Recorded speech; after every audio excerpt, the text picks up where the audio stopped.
दोस्तों, BA part 2 के इस क्लास में आप सभी का स्वागत है। कल हम लोगों ने तुलनात्मक राजनीति का अर्थ और महत्व लिया था। इस संदर्भ में हम लोगों ने तुलनात्मक राजनीति और तुलनात्मक शासन में अंतर देखा और ये देखा कि तुलनात्मक शासन का या तुलनात्मक राजनीति का जो अध्ययन है वो किस प्रकार से उपयोगी है।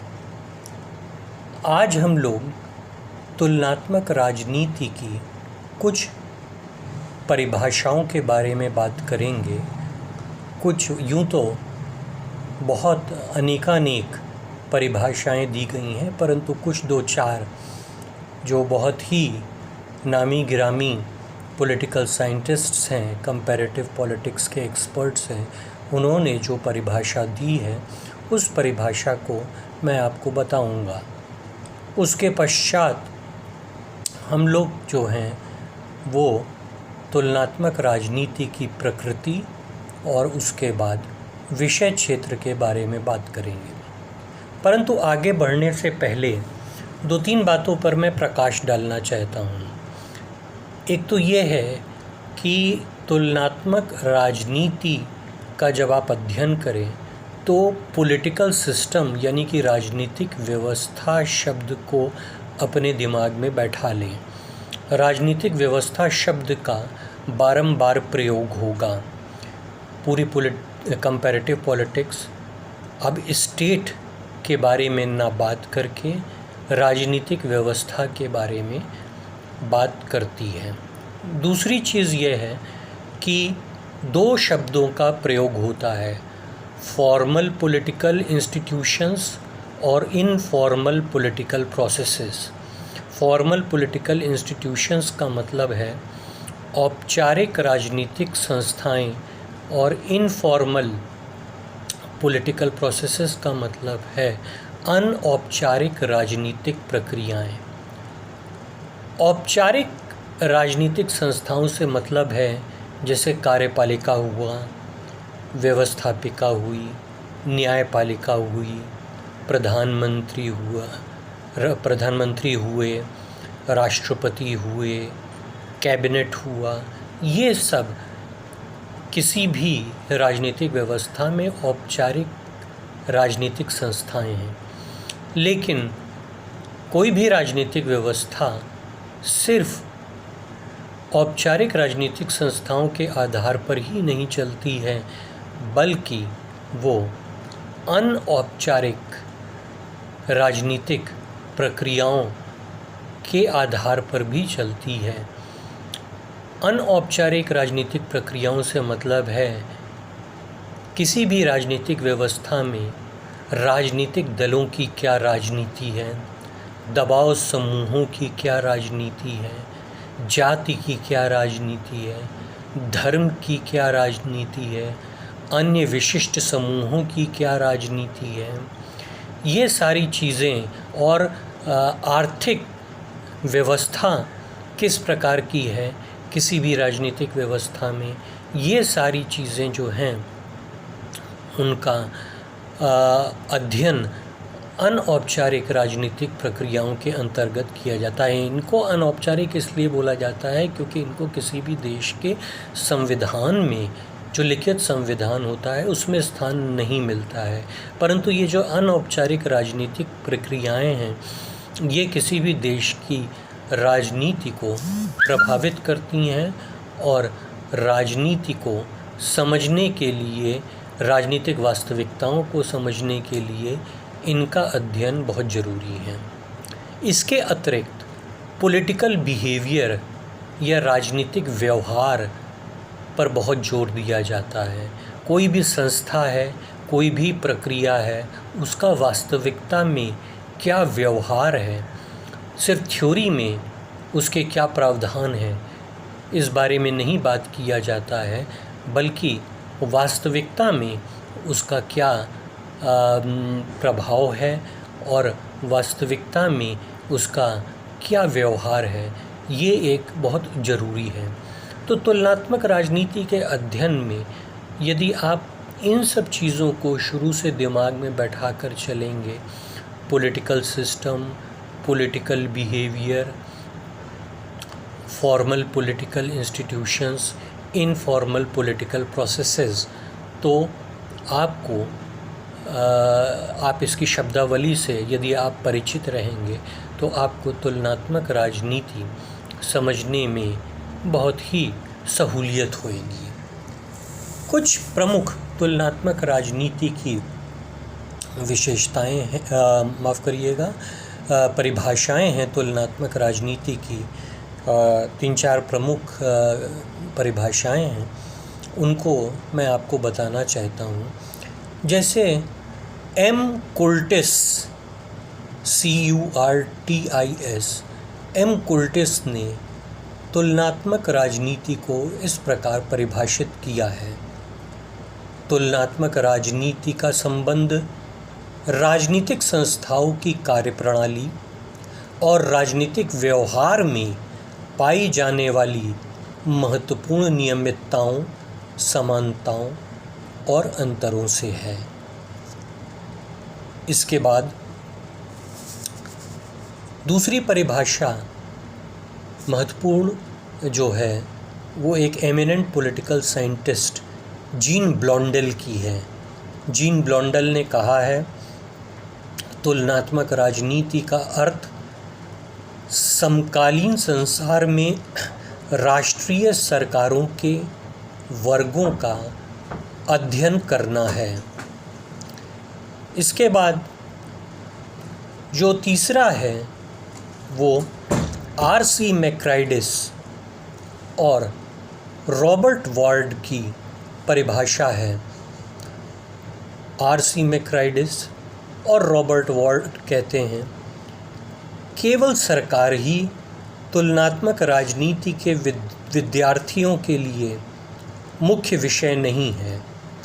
इस क्षेत्र में कोई संदेह नहीं है कि तुलनात्मक राजनीति का संबंध सरकारी संरचना से होता है, परंतु इसी समय इसको नंबर 1 समाज, ऐतिहासिक विरासत और भूगोलिक साधनों की विद्यमानता, इसके सामाजिक और आर्थिक संगठनों, इसकी विचारधाराओं और मूल्यों और इसके राजनीतिक ढंग, और नंबर 2 राजनीतिक दलों, हित समूहों और नेतृत्व संरचना का भी अध्ययन किया जाना शामिल है। तो आप देखते हैं कि RC मैक्राइडिस और रॉबर्ट वार्ड ने कितना ही व्यापक तुलनात्मक राजनीति का एक विवरण दिया है अपनी परिभाषा में। इन्होंने वो सारी चीज़ें जो कि संस्थाओं, संरचनाओं और प्रक्रियाओं से जुड़ी हुई है, उस सब का समावेश कर लिया है अपनी परिभाषा में। और ये उचित ही है, क्योंकि कल ही हम लोगों ने ये देखा था कि तुलनात्मक राजनीति तुलनात्मक शासन के मुकाबले बहुत अधिक व्यापक एवं विस्तृत है। इसके बाद MG स्मिथ की परिभाषा पे हम लोग ध्यान देते हैं। MG स्मिथ कहते हैं, तुलनात्मक राजनीति में राजनीतिक संगठनों के स्वरूपों, उनकी विशेषताएं, आपसी संबंधों, भिन्नताओं और परिवर्तन के ढंगों का अध्ययन किया जाता है। इसको मैं रिपीट कर देता हूँ। MG स्मिथ ने कहा है, तुलनात्मक राजनीति में राजनीतिक संगठनों के स्वरूपों, उनकी विशेषताएं, आपसी संबंधों, भिन्नताओं और परिवर्तन के ढंगों का अध्ययन किया जाता है। तो ये तो था तुलनात्मक राजनीति की कुछ प्रमुख परिभाषाएं जिनको मैंने उचित समझा कि आपके सामने प्रस्तुत करूं, क्योंकि ये जो परिभाषाएं हैं ये काफ़ी व्यापक हैं और इस बात पर प्रकाश डालती हैं कि तुलनात्मक राजनीति किस प्रकार की होती है। अब जो हम टॉपिक पढ़ेंगे इसी के अंतर्गत, तुलनात्मक राजनीति के अंतर्गत, वो है तुलनात्मक राजनीति की प्रकृति या विशेषताएं। तुलनात्मक राजनीति की जब हम प्रकृति कहते हैं तो तुलनात्मक राजनीति की प्रकृति से हमारा मतलब है कि तुलनात्मक राजनीति की क्या विशेषताएं होती हैं। तो यदि अगर प्रश्न पूछा जाए तुलनात्मक राजनीति की प्रकृति या तुलनात्मक राजनीति की क्या विशेषताएं होती हैं, तो ये एक ही बात है। तो तुलनात्मक राजनीति की प्रकृति की विवेचना निम्नलिखित शीर्षकों के अंतर्गत की जा सकती है। नंबर 1, राजनीतिक व्यवस्थाओं के वास्तविक व्यवहारों का अध्ययन, यानी कि study of the actual behaviour of political system. देखिए, मैंने आपसे पहले ही कहा था कि तुलनात्मक राजनीति में बिहेवियर बहुत इम्पॉर्टेंट होता है। सिर्फ औपचारिक दृष्टि से ही चीज़ों को क्या स्थान दिया गया है इससे मतलब नहीं होता है, बल्कि संस्थाओं का क्या वास्तविकता में व्यवहार होता है, ये तुलनात्मक राजनीति की प्रकृति को दर्शाता है। ये तुलनात्मक राजनीति की विशेषता है। तो नंबर 1, जैसा हमने बताया, राजनीतिक व्यवस्थाओं के वास्तविक व्यवहारों का अध्ययन, study of the actual behaviour of the political system. तुलनात्मक राजनीति विश्व के सभी भागों में विद्यमान एवं कार्य कर रही राजनीतिक व्यवस्था के राजनीतिक व्यवहार का अध्ययन करती है। सभी राजनीतिक संरचनाओं और कार्यों का स्पष्ट और वास्तविक अध्ययन करना तुलनात्मक राजनीति की प्रमुख विशेषता है। तो देखिए, बहुत सरल है। ये कहना ये चाहते हैं कि एक तो हम संरचनाओं का भी अध्ययन करते हैं, दूसरा हम उनका जो एक्चुअल बिहेवियर है, जो वास्तविक उनका व्यवहार है, उसका अध्ययन करते हैं। इसका मतलब हम सिर्फ थ्योरी से ही नहीं संबद्ध हैं, हम वास्तविकता में उसका क्या व्यवहार है उससे भी संबंध है। ये आधुनिक तुलनात्मक राजनीति की बहुत बड़ी प्रकृति है। उसके बाद जो दूसरा पॉइंट है प्रकृति के संदर्भ में, प्रकृति के अंतर्गत, वो है अनुभववादी और विश्लेषणात्मक शोध। अनुभववादी और विश्लेषणात्मक शोध यानी कि empirical and analytical research. Empirical and analytical research तुलनात्मक राजनीति का विषय विश्लेषणात्मक शोध पर अधिक बल देता है। यह केवल वर्णनात्मक अध्ययन तक सीमित नहीं है। यह सरकार की वास्तविक गतिविधियों, राजनीति की सभी संरचनाओं और कार्यों का तथ्यात्मक विश्लेषण करता है। यह राजनीति के वैज्ञानिक और अनुभववादी अध्ययन पर बल देता है। मनुष्य के राजनीतिक व्यवहार के सभी तथ्य इसके अध्ययन के मुख्य विषय हैं। तो जो चीज़ अनुभव में महसूस की जाती है, जिस चीज़ का विश्लेषण हो सकता है, यानी कि एनालिटिकल रिसर्च पर, और जिन चीज़ों को एक्सपीरियंस किया जा सकता है, उन चीज़ों पर तुलनात्मक राजनीति ज़्यादा जोर देता है। ये इसकी एक बहुत महत्वपूर्ण प्रकृति है। तीसरा पॉइंट है संरचनाओं का अध्ययन, यानी कि स्टडी ऑफ स्ट्रक्चर्स। अब तुलनात्मक राजनीति केवल सरकार के औपचारिक संगठनों की कानूनी शक्तियों और कार्यों के अध्ययन से ही संबंधित नहीं होती। यह वातावरण में उसके व्यवहार का विश्लेषण करती है। निर्णय निर्माण प्रक्रिया का अध्ययन तुलनात्मक राजनीति का अभिन्न अंग है। इस प्रकार तुलनात्मक राजनीति न केवल राजनीति की सभी संरचनाओं और कार्यों का अध्ययन करती है, बल्कि ये राजनीति को प्रभावित करने वाली सभी प्रारंभिक संरचनाओं का भी अध्ययन करती है। तो देखिए, दो बातें क्लियर हैं। एक तो ये है कि हमारी जो स्टडी है वो, जैसा हम आपको बता चुके हैं, औपचारिक संरचनाओं तक ही सीमित नहीं है। हम अनौपचारिक संरचनाओं या अनौपचारिक राजनीतिक प्रक्रियाओं का भी अध्ययन करते हैं। हम डिसीशन मेकिंग कैसे होता है, व्यवहार में चीज़ें क्या है, इसका अध्ययन करते हैं।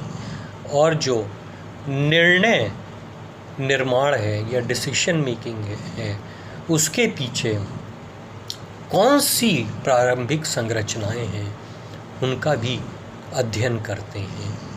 ये तुलनात्मक राजनीति की प्रकृति है। इस तुलनात्मक राजनीति की प्रकृति पर जो है हमें गौर फरमाना चाहिए कि तुलनात्मक राजनीति जो है वो कितनी विस्तृत हो गई है। इसी के साथ हम आगे बढ़ते हैं और हम अगला बहुत महत्वपूर्ण पॉइंट जो इसकी प्रकृति से संबंधित है तुलनात्मक राजनीति की, वो है अंतर्विषयक अध्ययन या इंटरडिसिप्लिनरी फोकस। अंतर्विषयक अध्ययन या इंटरडिसिप्लिनरी फोकस। देखिए, इसका मतलब क्या हुआ। तुलनात्मक राजनीति अंतर्विषयक अध्ययन मार्ग को अपनाए जाने की आवश्यकता और उपयुक्तता को स्वीकार करती है। यह राजनीतिक प्रक्रिया का अध्ययन मनोविज्ञान, समाजशास्त्र, मानवशास्त्र, अर्थशास्त्र और अन्य सामाजिक विज्ञानों के ज्ञान की सहायता से करने की आवश्यकता को स्वीकार करती है। देखिए, इसको मैं समझाने की कोशिश करता हूँ कि तुलनात्मक राजनीति अब इंटरडिसिप्लिनरी बन गई है, अंतर्विषयक बन गई है। देखिए, अध्ययन करने के दो तरीके हो सकते हैं। एक तो ये है कि आप का जो विषय है, जो पुराना तरीका होता था कि उस विषय को आप किसी डब्बे में बंद कर लीजिए और उस विषय को आप किसी डब्बे में बंद कर उस विषय को बस आप चारों तरफ से एक बाउंड्री बना दीजिए और उस विषय को अलग थलग करके दूसरे विषयों से और उसका अध्ययन करिए।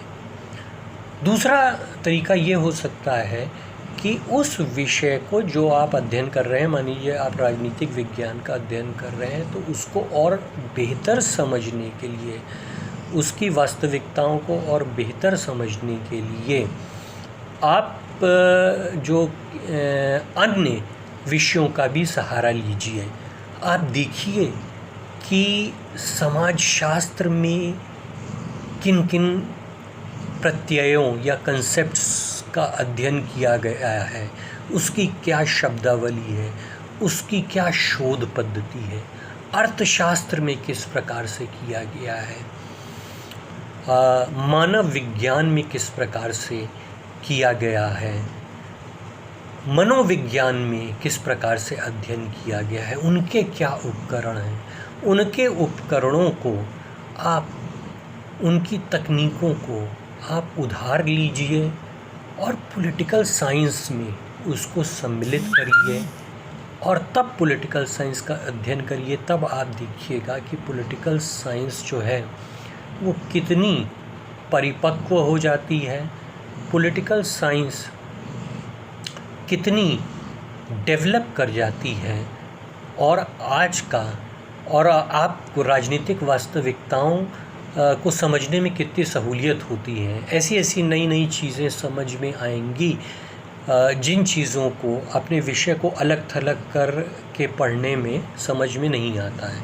तो अंतर विषयक प्रणाली यही है कि जिसमें आपका विषय दूसरे विषयों के साथ ओवरलैप करता है और दूसरे विषयों के साथ जो है बोरो करता है, दूसरे विषयों के साथ उनकी तकनीकों को जो है उधार में लेता है। आज पॉलिटिकल साइंस का फोकस जो है वो अंतर विषयक यानी कि इंटरडिसिप्लिनरी है। प्रकृति के अंतर्गत ही जो हमारा अगला पॉइंट है वो है विकसित और विकासशील सभी समाजों का अध्ययन।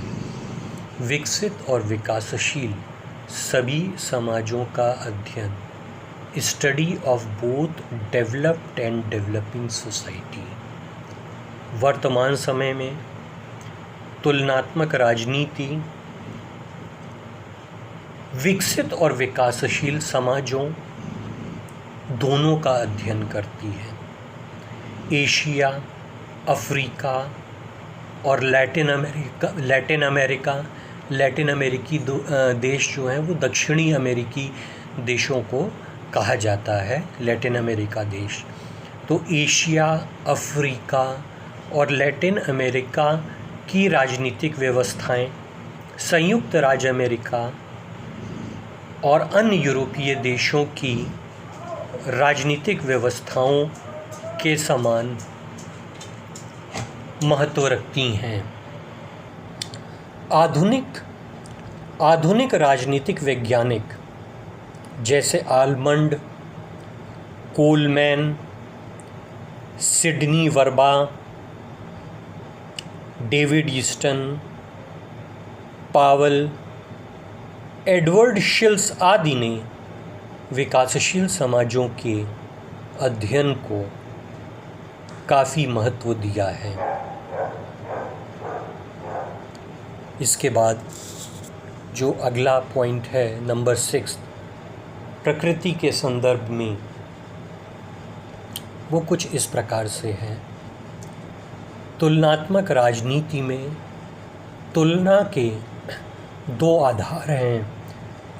तुलनात्मक राजनीति में तुलना के दो आधार हैं, क्षितिजीय और समतलीय तुलना। क्षितिजीय तुलना को वर्टिकल कंपैरिजन बोलते हैं और समतलीय तुलना को हॉरिजॉन्टल कंपैरिजन बोलते हैं। तुलनात्मक राजनीति में तुलना के दो प्रमुख आधार हैं, क्षितिजीय और समतलीय। कुछ विद्वान तुलनात्मक राजनीति को क्षितिजीय तुलना मानते हैं, परंतु अधिकतर विद्वान इसे समतलीय तुलना मानते हैं।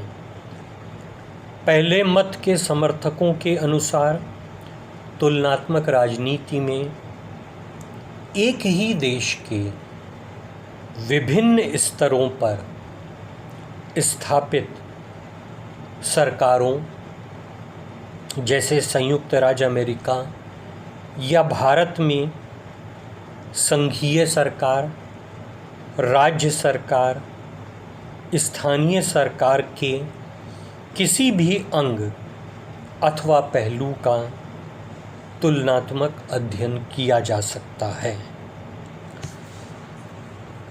परंतु वास्तव में तुलनात्मक राजनीति क्षितिजीय तुलना होने के साथ साथ समतलीय तुलना कहीं अधिक है। इस मत के अनुसार यह संभव है कि किसी एक देश में किसी एक संस्था का अलग अलग कालों में अध्ययन किया जाए, जैसे हम संसद की कार्यशैली का तुलनात्मक अध्ययन प्रधानमंत्री जवाहरलाल नेहरू शास्त्री, इंदिरा गांधी के कार्यकाल से लेकर वर्तमान समय तक कर सकते हैं। इस मत के अनुसार ये भी संभव है कि हम great Britain, Bharat, Australia, Canada आदि देशों की संसद की रचना, उसके संगठन व उपलब्धियों की तुलना करें। तो देखिए, आपने ये देखा कि जो तुलनात्मक राजनीति की प्रकृति है, इस प्रकृति के अंतर्गत हम जो है एक प्रकृति ये महत्वपूर्ण है कि दो तरह से कंपैरिजन हो सकता है।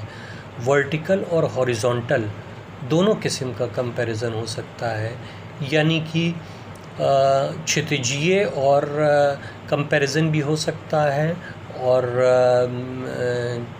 समतलीय कंपैरिजन भी हो सकता है, और दोनों ही तरह के कंपैरिजन्स का उपयोग किया जाता है।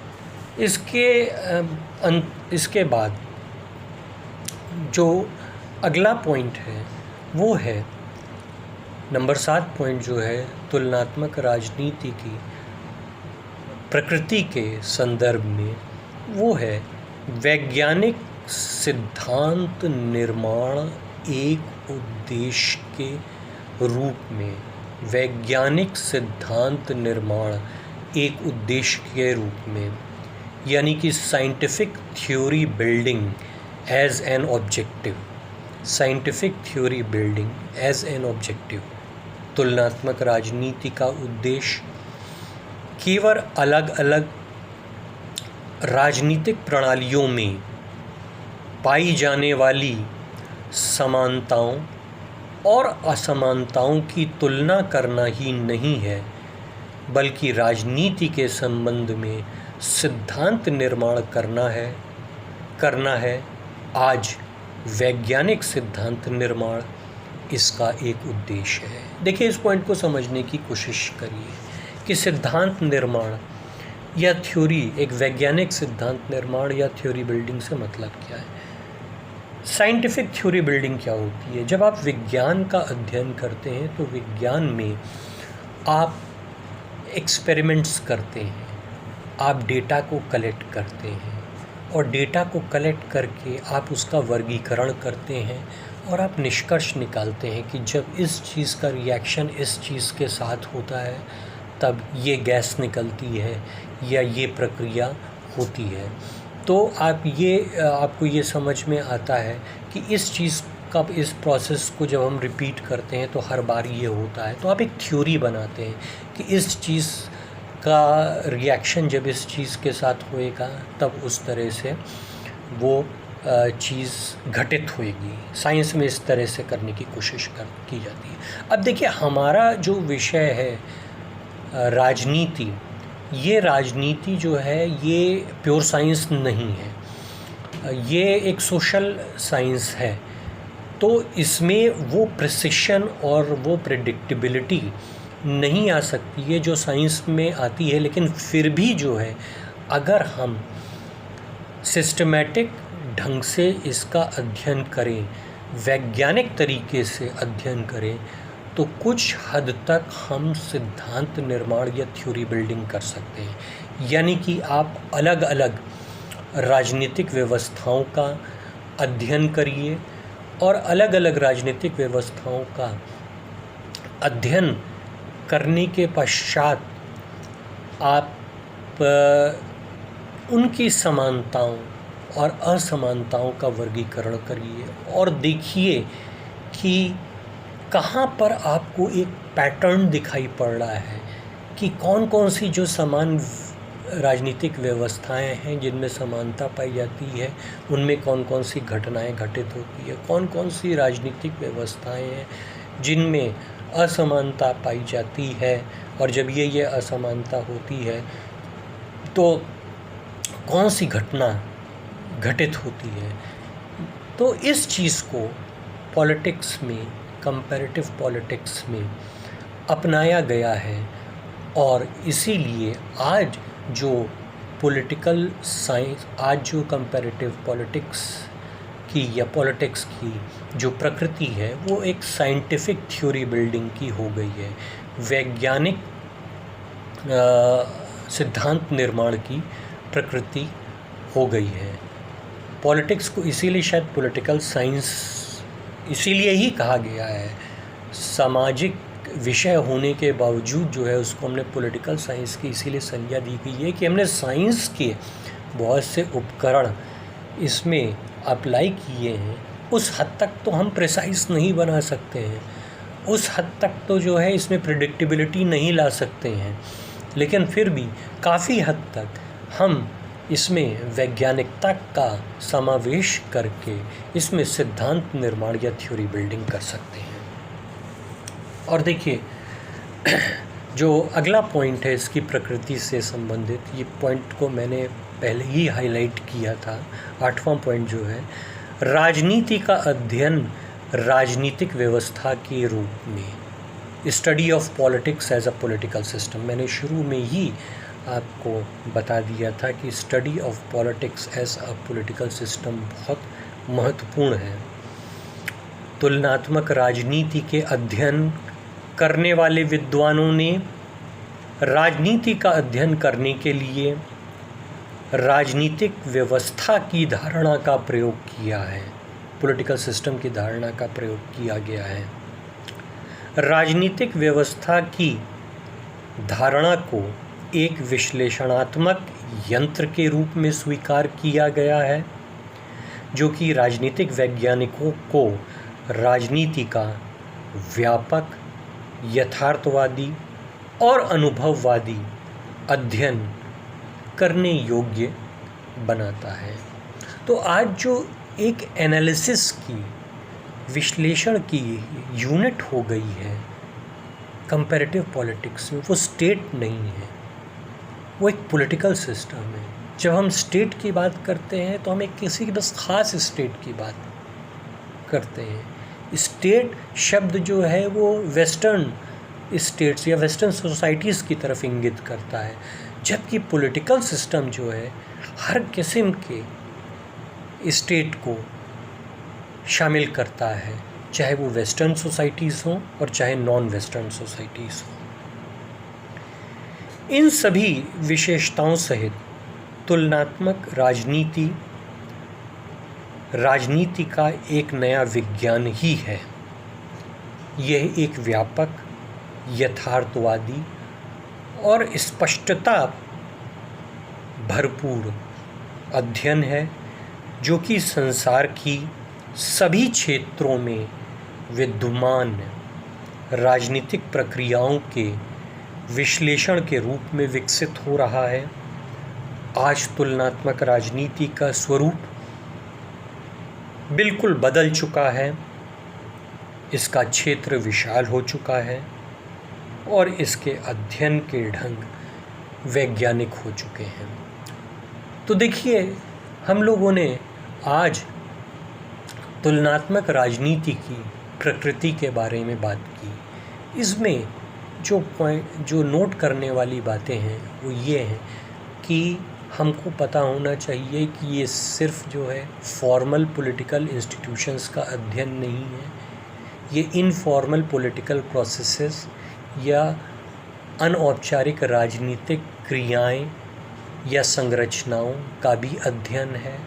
ये इस बात का अध्ययन है कि वास्तविक व्यवहार क्या होता है, ये इस बात का अध्ययन है कि निर्णय प्रक्रिया या डिसीजन मेकिंग किस प्रकार से होती है, उसकी संरचनाएं कौन सी संरचनाएं हैं जो निर्णय को प्रभावित करती हैं। पॉलिटिकल सिस्टम, जैसा कि हमने अभी बताया अंतिम पॉइंट के रूप में, कि ये एक यूनिट है और पॉलिटिकल सिस्टम को जो हम लेकर चलते हैं तो ये सिर्फ विकसित देशों का ही अध्ययन नहीं है, ये एक विकासशील देशों का भी अध्ययन है। और ये पॉलिटिकल साइंस जो है या कंपैरेटिव पॉलिटिक्स जो है, ये आज की तारीख में एक बहुत ही महत्वपूर्ण साइंटिफिक विषय बन गया है। इसमें थ्योरी बिल्डिंग को जो है वो हम महत्व देते हैं, और जो हमारे कंपैरिजंस के मानक हैं वो क्षितिजीय यानी कि वर्टिकल और समतलीय यानी कि हॉरिजॉन्टल भी हैं। तो फ्रेंड्स, आज के लेक्चर में हम लोगों ने तुलनात्मक राजनीति की प्रकृति के बारे में बात की। नेक्स्ट लेक्चर में हम लोग तुलनात्मक राजनीति के विषय क्षेत्र या सब्जेक्ट मैटर या स्कोप की बात करेंगे। धन्यवाद।